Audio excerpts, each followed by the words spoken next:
Time now for the morning rush. Bernalillo County wants to build a new shelter to help teen victims of sex trafficking. Officials say treating these cases is difficult because there has not been a facility where the victims can get treated and feel comfortable helping with the investigations. Now, recently, commissioners approved $1 million to build or remodel an existing building.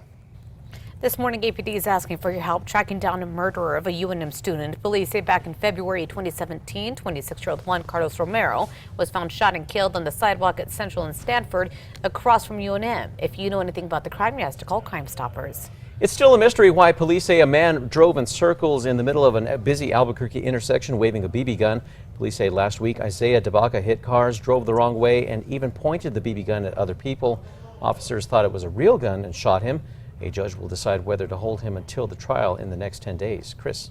David, let's get you prepared for that morning as you head out the door. Nothing going on here in the metro, but that's a different story for Roswell. There is a nice shower and storm complex working in Roswell right now. You definitely need that umbrella, and make sure you give yourself a couple extra minutes to get to where you are going, as those roadways are wet in and around Roswell. David. Tropical storm Dorian is heading to the Caribbean this morning. Right now, Puerto Rico and the Dominican Republic are under states of emergency.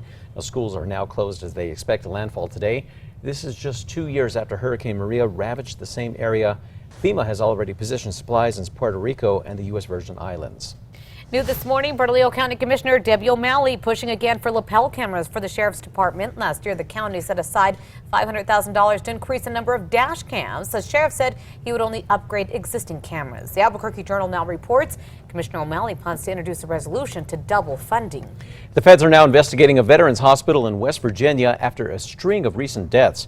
A patient is said to have died after being given a drug he did not need. His death is ruled a homicide, along with a string of at least a dozen others. Now, the hospital says allegations of wrongdoing do not involve any current hospital employees.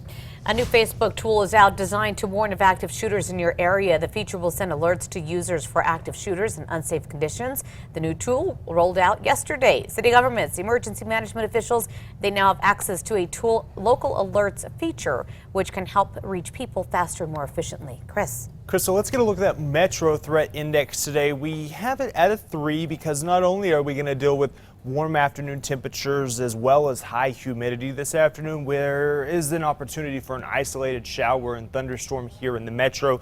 Those could produce gusty winds as well as cloud to ground lightning. David. Going on right now, there's a water bottle recall to let you know about. Contigo is recalling the bottles because it could become a choking hazard. Now, the recall only applies to bottles that have a black color spout base and a spout cover. They were sold at Costco, Target, Walmart, and online. UNM football is still hoping to drive up ticket sales. UNM says so far they've only sold about 6,000 season tickets. That's down from 10,000 3 years ago. This year, the university hopes to entice people with flash sales, discounts for buying online, a new beer garden, and food truck area. Right now, you can download the State Fair's new app. They say it should make your time at the fair easier to navigate. The app features 2 detailed maps and also highlights the fair's events, shopping, and food. Now, the app also lets people build a personal schedule and sets reminders for when the events are happening. The State Fair kicks off on September 5th. New additions will be available at Albuquerque Harvest Wine Festival this weekend. For the first time, visitors will be able to stomp on grapes as well as take part in chocolate and wine pairing sessions. Popular activities like the dueling piano bar and the painting classes, they will still continue. Now, tickets are $25 in advance or $30 at the door. If you plan on heading out this weekend, you can use the Uber code ABQ Labor 19 to get a $10 credit for rides around the metro. It's part of the Take a Ride on Us campaign from the Department of Transportation, partnering with the City of Albuquerque and Bernalillo County. The code is good from 3 p.m. on Friday to 3 a.m. on Tuesday. A grandfather and granddaughter are now back in New Mexico after climbing one of the 7 summits. Dean Bear and his granddaughter Chloe Lamb, they climbed to the peak of Mount Kilimanjaro in Tanzania. This is the highest point in Africa. Now, right now, they don't have plans set for climbing Mount Everest or any of the other big summits. Hey, let's get a look at that morning drive out there. Everything moving along really nicely along I-25 as well as I-40. You're taking a look at Tracker heading southbound on I-25. Dry conditions out there, everything moving along very nicely. David. Santa Fe Music Week, it continues, and people can enjoy free music all around town. There will be performances on the Santa Fe Plaza Bandstand every day this week, along with many venues around the city. Now, this is all leading up to Labor Day weekend. We have posted a full schedule of the performances for you. You can find them at alwaysonkrqe.com.